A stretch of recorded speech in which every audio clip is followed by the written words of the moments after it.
Hello YouTube, this is Morgan, Airspeed Prime here at my next Star Wars Rebels episode review. This one's going to be for Season 2, Episode 16, Shroud of Darkness.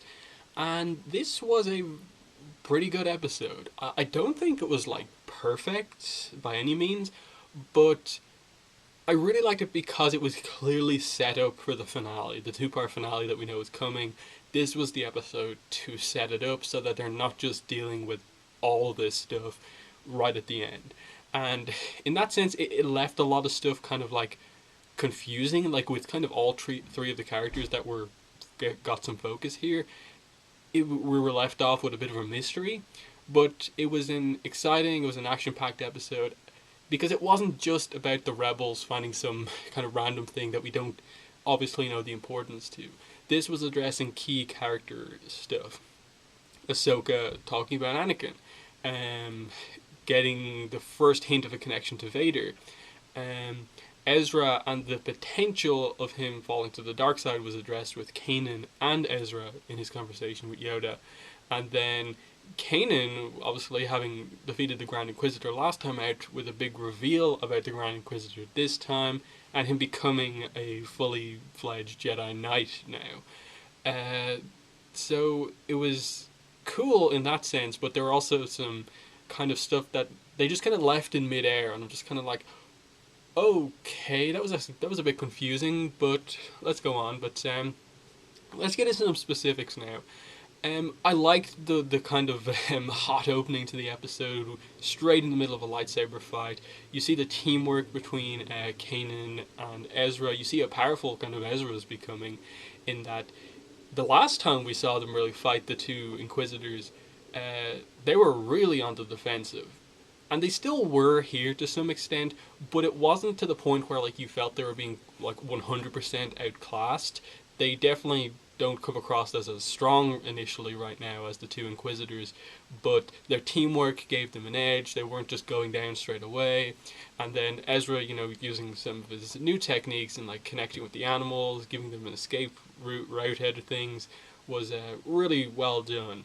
Um, and just the big teamwork thing that they do is them force pushing each other to kind of give them momentum, kind of split the kind of fight up that like Kanan and Ezra are on opposite sides of the two Inquisitors.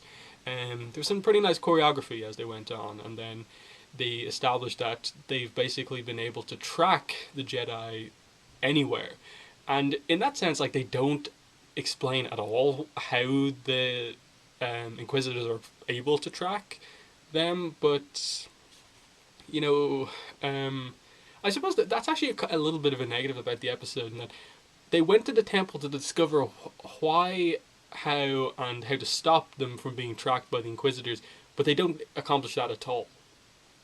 But anyway, I did like Kanan like addressing the fact that the fleet is coming under a lot more attacks because we're around. We're doing this separately from everyone else, so they won't get caught up in this. And I like how Hera considered this quite serious, that like it's better that we don't know in this case, that she's aware that this is like proper Jedi business. We really can't help with this. They have to do this on their own. And obviously the big thing here is we return to the Jedi Temple on Lothal, which was revealed earlier on this season, I think, or was it last season? I can't remember exactly, but we've seen the temple before, of course. The difference here is they come with Ahsoka, and they use the Force on it, and actually it comes out of the ground even more than it came out the last time, revealing a separate entrance to a different part of it. But before we even get there, really nice scene that we saw a little bit in the previews of Ahsoka listening to a holocron recording of Anakin giving lightsaber instructions. He mentions it's Form 4 techniques for like blaster deflection and stuff like that. We obviously know from like other stuff, I don't think it's ever been mentioned in any like super 100% canon stuff, like the different forms of lightsaber combat. But if they're sticking to what we know before, Form 4 is a Taru, which is the very kind of acrobatic style, which it makes sense. That's what kind of Kanan, that's what Ezra seems to use. Ahsoka definitely has incorporated aspects of Ataru into her style, so it was really interesting to see that. The choreography was nothing fancy, but it was really interesting to get the voice actor Matt Lanter return to voice Anakin. It definitely felt extremely important. Ahsoka talking about him, about how he was kind of unmatched on the battlefield, but for her, the more interesting thing about Anakin was how much he cared about the people around him, and that he'd fight super hard for them. Like, the reason he was undefeatable was basically to protect the people around him, and that's the very notable thing for her. And it was just a very nice moment for her to talk about him for basically the first time, and especially like later on when she talks about Yoda, that yeah, he was kind, wise, what we of course what we know him as, but her her noticing in Yoda, her mention that she noticed in Yoda that there was something off about him, kind of as the Clone Wars came to an end, that it wasn't the way they usually kind of saw him, and to some extent she kind of says that like no one ever really kind of knew who he like exactly was, because he was kind of hiding a burden about what was happening. So just having Ahsoka reflect on all of that stuff, especially when they come to the temple and they want Ahsoka to be the one to help bring up the temple, but she refuses because she's not a Jedi anymore. That was interesting in that, okay, we know she left the Jedi Order. We know that that specifically happened. And that she's mentioned a couple of times she's not a Jedi anymore, so she doesn't really want to be involved too heavily in Jedi stuff. But we know that she has been kind of meditating using the Force and stuff like that. But I feel there's something more to it here than we're actually like seeing, I suppose. In that I felt there was more to her refusing than just "I'm not a Jedi anymore," referencing the end of the Clone Wars. But we didn't really get into it all that much here. But definitely the most interesting aspect of the episode is when they go into the temple, they start to meditate, and they're gradually split up, going their own separate paths to learn something different in the temple. Kanan goes through a door and vanishes, and he encounters initially one Jedi Temple guard, but it kind of ends up being three. And we get this idea that the Jedi Temple guard is telling Kanan not to fight, because if he fights, he'll just get himself killed trying to protect Ezra from the people trying to come after him, and that it's not worth doing that. And Kanan is fighting initially. He grabs a second lightsaber and is fighting two, dual blades versus the double-ended lightsabers of the Jedi Temple guards. And eventually, the way we end it is of Kanan kind of accepting that he's not going to be able to defeat them in lightsaber combat. So he just accepts that, he's thought Ezra, he's going to continue to teach Ezra and teach him all he can, but he knows there will eventually come a time when he cannot teach Ezra anymore, because Kanan isn't fully trained, so he can't teach Ezra to become, to fulfill his entire potential, because Kanan hasn't fulfilled his, I suppose.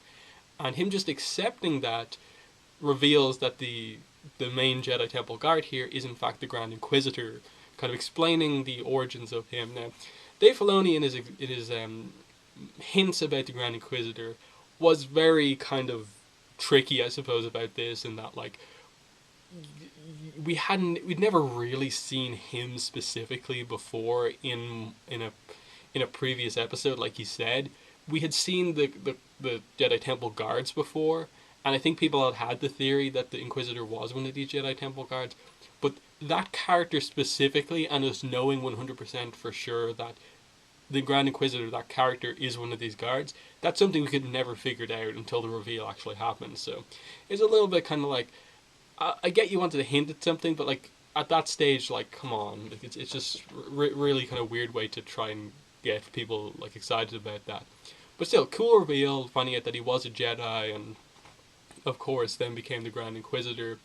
And I suppose the connection between him and Kanan is interesting, in that Kanan obviously defeated the Grand Inquisitor in lightsaber combat, and what happens here is that effectively Kanan gets knighted and becomes like an official Jedi Knight, having before up until now never really, I suppose been fully classed as a Jedi Knight, just a kind of Padawan who had never completed his training properly, and they're willing to say he gains the rank of Jedi Knight, which is definitely an interesting one, but at the same time, it's slightly confusing because it's like he gets a promotion for admitting that he can't train Ezra to the full extent, that he can protect him to a certain extent, but that he will struggle to protect him from everything and protect him from himself. Some interesting statements made there, but it's like, why is like the connection between the Kanan and the Grand Inquisitor is like it's sort of there, but like this important, like Force vision important, I didn't quite get that. Like it was a cool reveal, but the connection between the two characters was like not the most like incredible in terms of like it means so much him knighting him or anything like that. I assume more will come. Like Kanan and his relationship with Ezra will be very important going into the finale with regards to Darth Maul and the rumors about what potentially is going to happen with Maul and Ezra. Um, so like there's still more to come here, but it's just it ended on a kind of odd note. Just like what are they really kind of getting at here? But either way, Kanan is knighted, has an idea about what he wants to do, but he knows there's going to be a point with Ezra where he can only take him so far, only train him so much, and that already you're kind of seeing Ezra surpass Kanan in certain ways, which is very interesting to me. Um, Ezra himself basically meditates to this kind of starfield location that Ezra says is very important to him, but it's not made very clear what exactly that location is. Is it like inside his mind or something? But anyway, he meets Yoda for the first time in person, but he's of course they've spoken to each other before. And again, this is another kind of vague kind of thing where like they ask the same question about like 5 or 6 times and Yoda never gives him a direct answer, and so it's just left very like confusing. This idea about how like the Jedi in fighting in the Clone Wars led to them kind of becoming consumed by darkness and ultimately losing. And he basically poses the question to Ezra like, should you fight or not? Though I suppose it's more Ezra feeling that that's the question being posed to him than Yoda actually doing that. I suppose the fundamental problem is that Yoda doesn't really give Ezra any like effective advice. It's a very weird kind of conversation how it ends up going back and forth, and that it's Ezra getting very passionate about like, are you telling me like to not fight for my friend, not protect the people I care about? Yoda brings up an example about how in the closing stage of the Clone Wars he was afraid, and of course Ezra's been thought that fear leads to anger, anger leads to hate, hate leads to suffering, which is the dark side, and he's just like, you like the Jedi Master, Grand Master basically, you felt fear, and he says yes, but it's only when you let that fear turn to anger that is the path to the dark side. So I suppose it's fundamentally him teaching Ezra that you can be emotional, you can have connections to people, but if you take things too far, if you fully go down the path, only then will you go to the dark side. That like, yes, there are moments where you can be angry, there are moments where you can feel fear, where you can suffer, but it's only when you really like fully go down the path of kind of channeling those emotions to kind of drive yourself forward that's really the case. Like of course Yoda was emotional at various points in the Clone Wars, was very hurt at the fall of the Jedi Order and that sort of thing, and of course was clearly afraid about what was coming, but he never let it get to the point where he was going to fall to the dark side.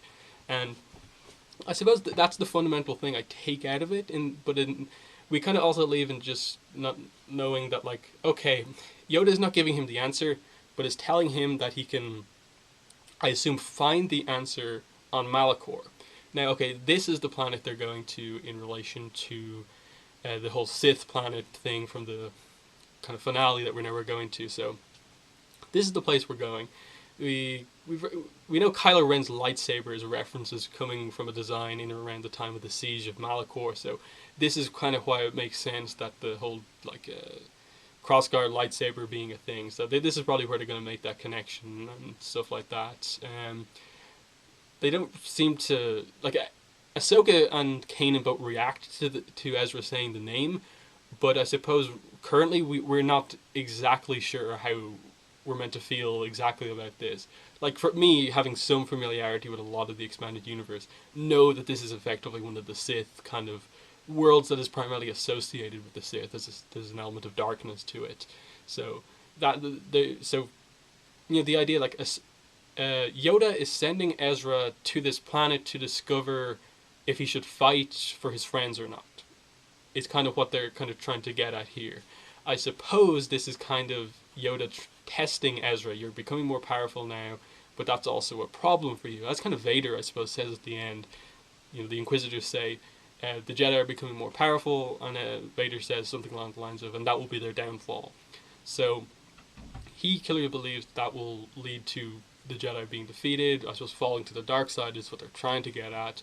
And with Ezra, we've had little hints at that, and I suppose Malachor will be the big test regards to what Ezra does. Ahsoka is really the last thing to talk about. She initially doesn't get a vision and is kind of getting a bit kind of like, what's happening here? And eventually begins to hear the voice of Anakin speaking to her. And it's really interesting what he says here, because it's really something you get the emotion from Anakin at the end of the Clone Wars when Ahsoka does leave at the end of season 6, but you don't really get from Anakin, I suppose, after that, because the Clone Wars basically ends, and then the few episodes after that with Anakin, Ahsoka's not really referenced. So we're really through this getting at how Anakin truly felt about Ahsoka leaving, and how he felt in the aftermath of her leaving, and that, why did you leave? You kind of betrayed me. You left me, and look at what I've become.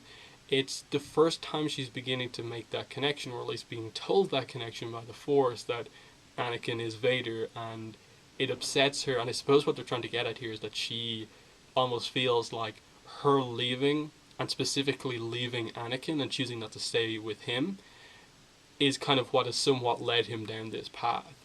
And having been so complimentary of him before, it's going to be an interesting dynamic to see how they do this.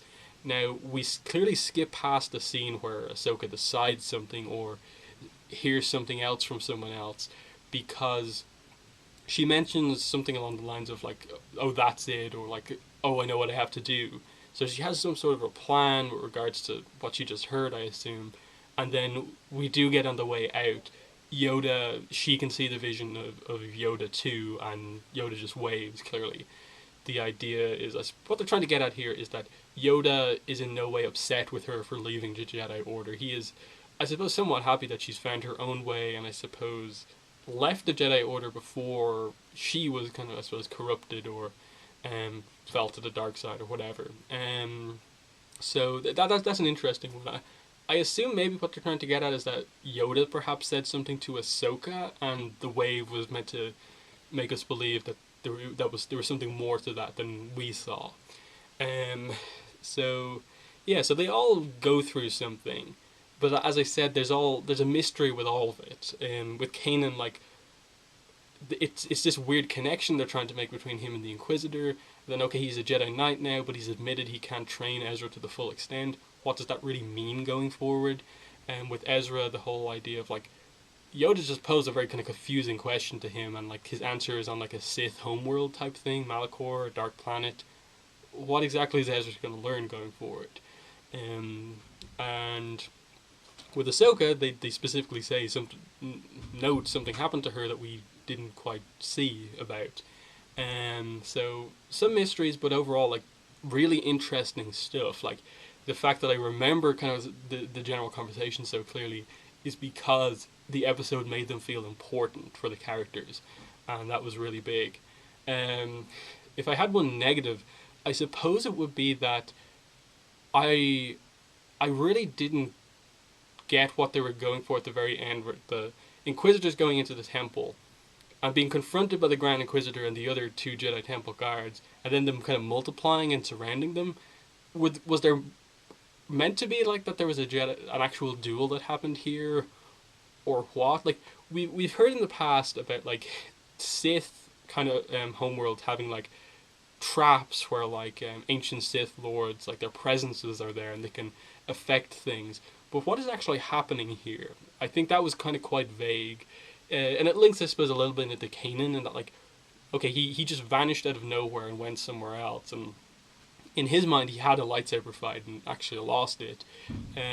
Where they like they and then we cut back to the Inquisitors, and the guards are nowhere to be found. So did they win that fight, or I suppose, as the Grand Inquisitor says, it was just to hold them off to allow the Jedi to escape, I suppose. So yeah, interesting episode, not perfect, but amazing setup for the finale coming.